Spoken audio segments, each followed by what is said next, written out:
Hai teman-teman, perkenalkan saya Maria Detriani Miani dengan NIM 21070101099.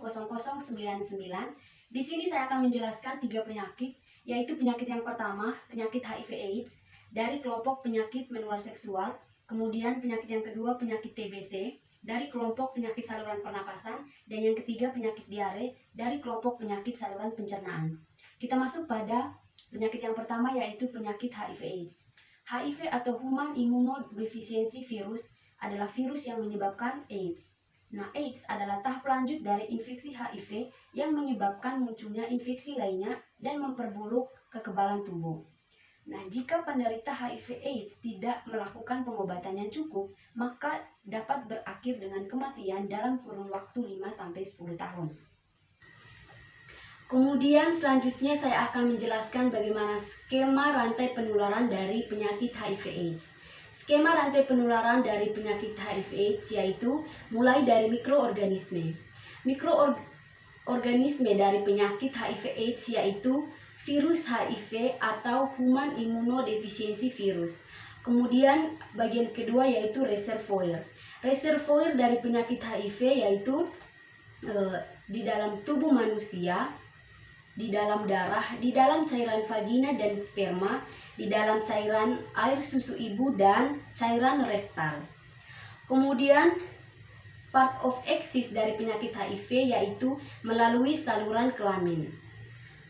Mean of transmission atau cara penularan dari penyakit HIV/AIDS yaitu melalui hubungan seksual, melalui darah yang terinfeksi, melalui cairan vagina dan sperma, dan melalui transfusi darah dan jarum suntik. Kemudian part of entry atau pintu masuk dari HIV yaitu melalui saluran kelamin. Dan yang terakhir susceptible host. Susceptible host penyakit HIV yaitu dapat menyerang semua golongan umur, baik pria maupun wanita.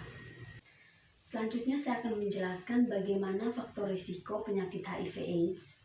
Faktor risiko penyakit HIV/AIDS yaitu yang pertama, perilaku risiko tinggi, seperti melakukan hubungan seksual dengan pasangan yang berisiko tinggi tanpa menggunakan kondom, kemudian penggunaan narkotika intravena, terutama bagi pemakaian jarum suntik bersama, yang tanpa adanya sterilisasi yang memadai, kemudian hubungan seksual yang tidak aman seperti multi partner, dan melakukan hubungan seksual dengan individu yang terinfeksi dengan HIV, dan kontak seks peranal. Kemudian adanya riwayat terinfeksi penyakit menular seksual, kemudian adanya riwayat penerimaan transfusi darah tanpa adanya penapisan. Nah, selanjutnya saya akan menjelaskan bagaimana segitiga epidemiologi dari penyakit HIV/AIDS. Segitiga epidemiologi dari penyakit HIV/AIDS yaitu yang pertama, faktor agent. Faktor agent dari penyakit HIV/AIDS adalah virus HIV atau Human Immunodeficiency Virus.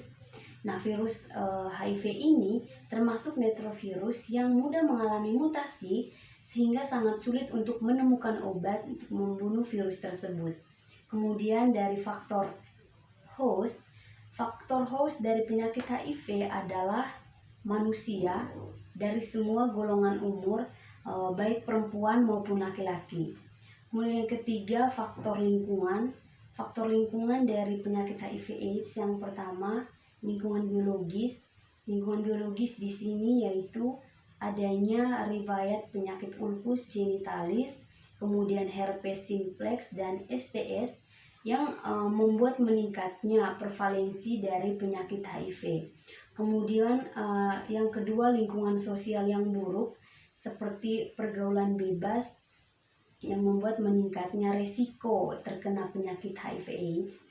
Kemudian yang ketiga, lingkungan agama, di mana di sini orang yang mempunyai pengetahuan agama yang rendah sangat berpotensi membuat atau berperilaku atau bertindak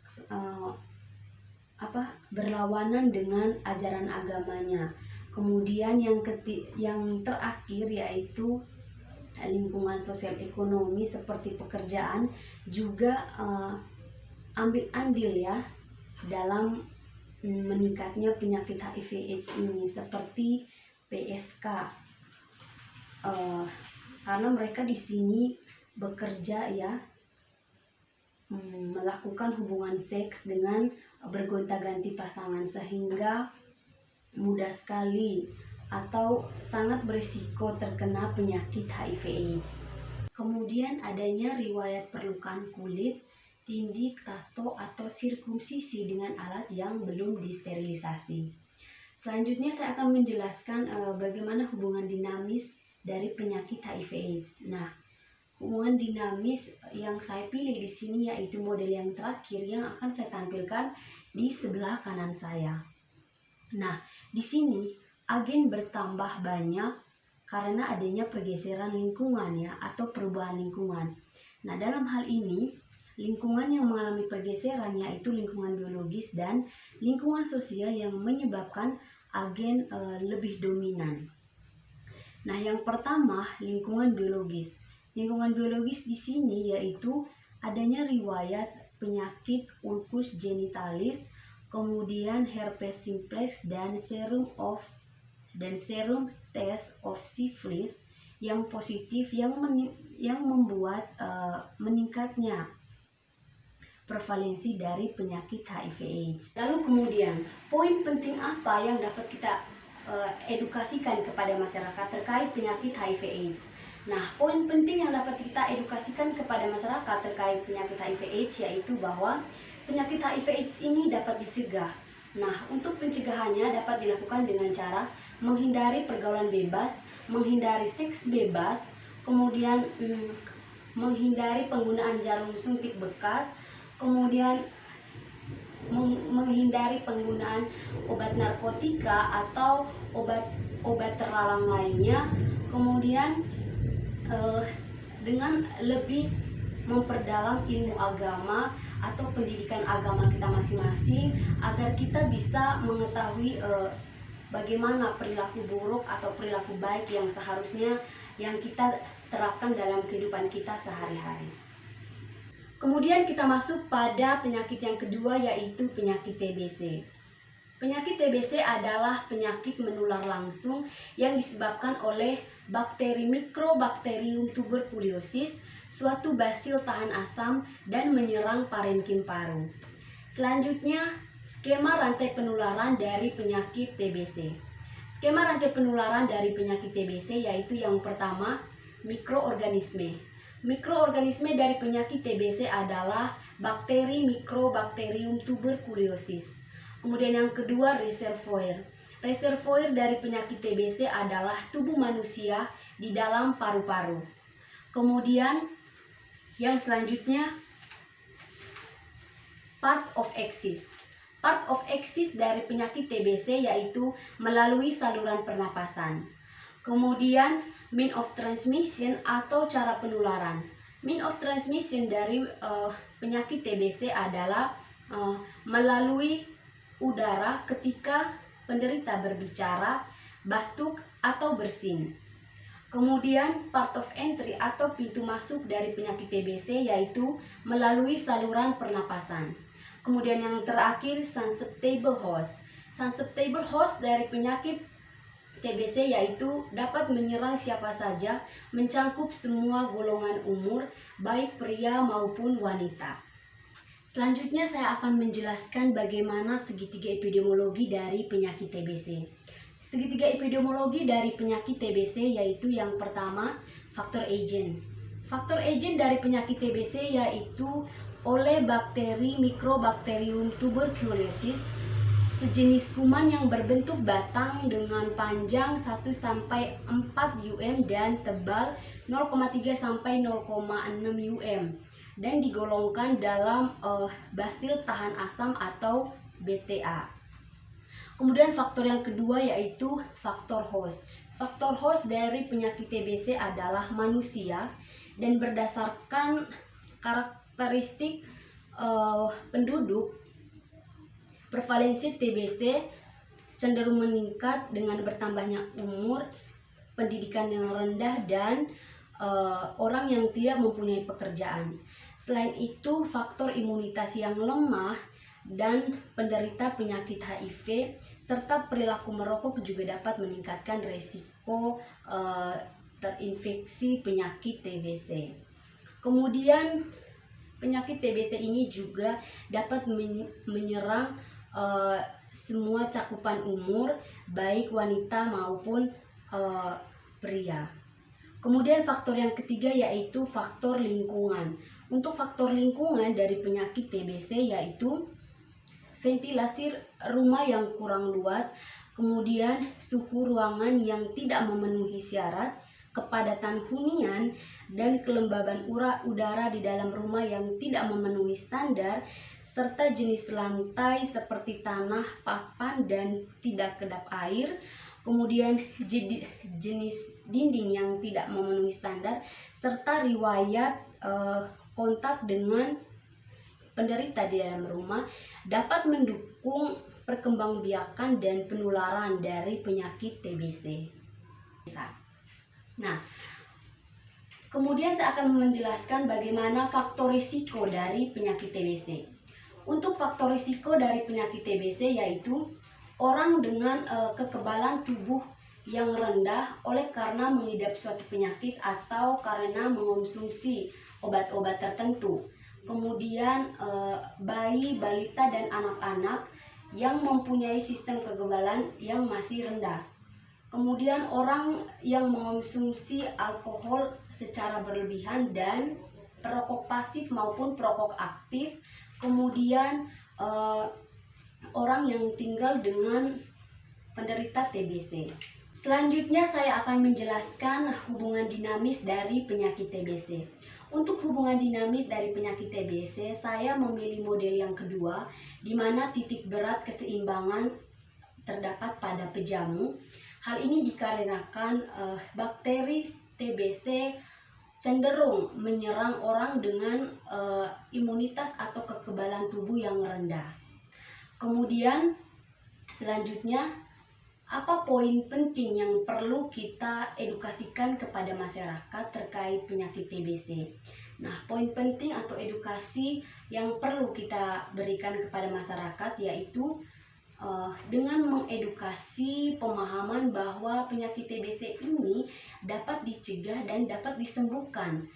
Nah, untuk pencegahannya dapat dilakukan dengan cara melakukan imunisasi, vaksinasi BCG, kemudian selalu menerapkan higien yang baik, baik di rumah maupun di luar rumah ketika beraktivitas. Kemudian untuk pembangunan sebuah rumah harus memenuhi standar seperti ventilasi yang memenuhi standar, kelembaban udara dan suhu ruangan, kemudian jenis lantai, dan juga pendukung lainnya agar rumah itu layak untuk dihuni. Selanjutnya kita masuk pada penyakit yang ketiga yaitu penyakit diare. Penyakit diare adalah penyakit yang membuat penderitanya menjadi sering buang air besar dengan kondisi tinja yang encer dan berair, dan biasanya penyakit diare ini disebabkan oleh bakteri, bisa juga parasit, dan bisa juga virus seperti rotavirus. Kemudian durasi dari penyakit diare.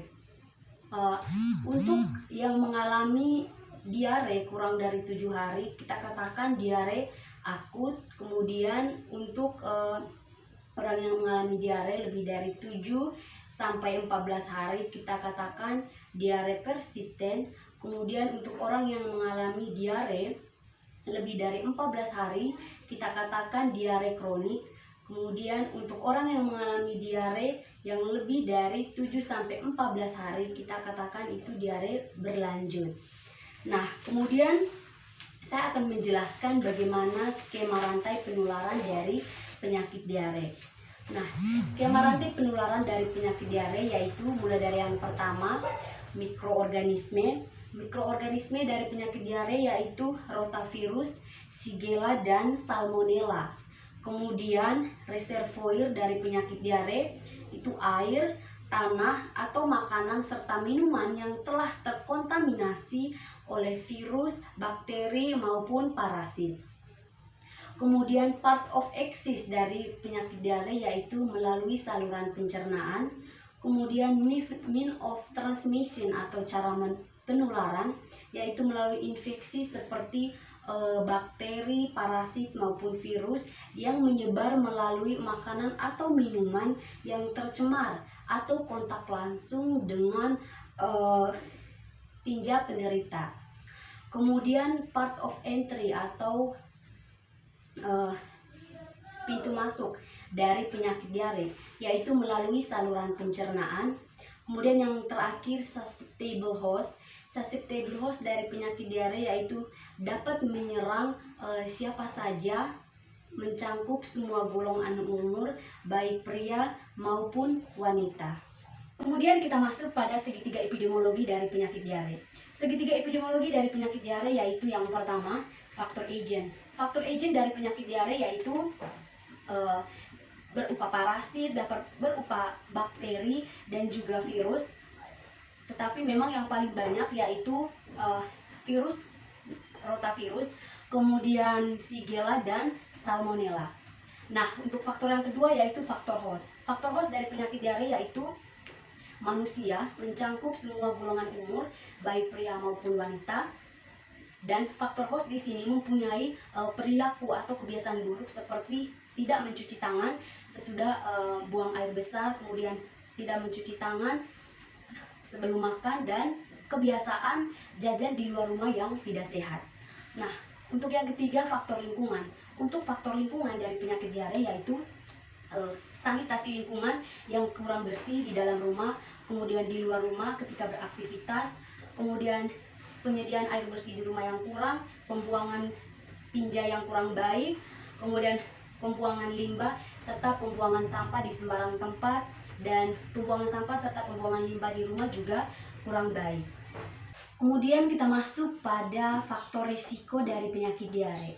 Faktor risiko dari penyakit diare yaitu yang pertama, ibu yang tidak memberikan ASINya secara penuh kepada bayi selama 4-6 bulan akan menyebabkan bayi lebih beresiko untuk menderita penyakit diare dibandingkan dengan bayi yang diberikan ASINya secara penuh. Kemudian ibu yang tidak memberikan ASI sampai bayi berumur 2 tahun juga akan menyebabkan bayi lebih beresiko untuk menderita penyakit diare. Selanjutnya penggunaan botol susu, di mana botol susu ini susah untuk dibersihkan. Kemudian menyimpan makanan masak di dalam suhu kamar. Jika kita menyimpan makanan masak di dalam suhu kamar, akan menyebabkan cepatnya makanan tercemar oleh kuman. Kemudian penggunaan air minum yang sudah tercemar oleh bakteri, virus maupun parasit. Kemudian perilaku tidak mencuci tangan ketika sesudah BAB atau tidak mencuci tangan sebelum makan. Kemudian pembuangan tinja anak yang tidak benar, di mana sesungguhnya tinja anak lebih banyak mengandung virus dan bakteri yang dapat menyebabkan penyakit diare. Kemudian kita masuk pada hubungan dinamis dari penyakit diare. Hubungan dinamis dari penyakit diare yaitu di sini saya memilih titik berat pada pejamu akibat bergesernya lingkungan. Nah, di sini pejamu memiliki perilaku atau kebiasaan buruk seperti tidak mencuci tangan sebelum makan dan tidak mencuci tangan setelah buang air besar, membuang sampah sembarangan, membuang limbah sembarangan, dan bahkan membuang tinja di sembarangan tempat. Nah, hal ini menyebabkan bergesernya lingkungannya. Nah, oleh karena bergesernya lingkungan ini atau lingkungan menjadi buruk, ini akan mendukung perkembangbiakan dari bakteri, virus, serta parasit yang dapat menyebabkan penyakit diare ini. Lalu, apa poin penting yang dapat kita edukasikan kepada masyarakat? Poin penting yang dapat kita edukasikan kepada masyarakat yaitu bahwa penyakit diare ini dapat dicegah. Nah, pencegahan yang dapat kita lakukan yaitu dengan cara yang pertama, bagi ibu yang sedang menyusui dianjurkan untuk memberikan ASI secara penuh 4-6 bulan, dan setelah 6 bulan tetap memberikan ASI meskipun diberi makanan tambahan sampai bayi berumur 2 tahun. Kemudian selalu menerapkan higien yang baik di rumah maupun pada setiap individu. Kemudian jangan lupa untuk selalu mencuci tangan setelah buang air besar dan mencuci tangan sebelum makan. Sekian video dari saya. Atas perhatiannya saya ucapkan limpah terima kasih.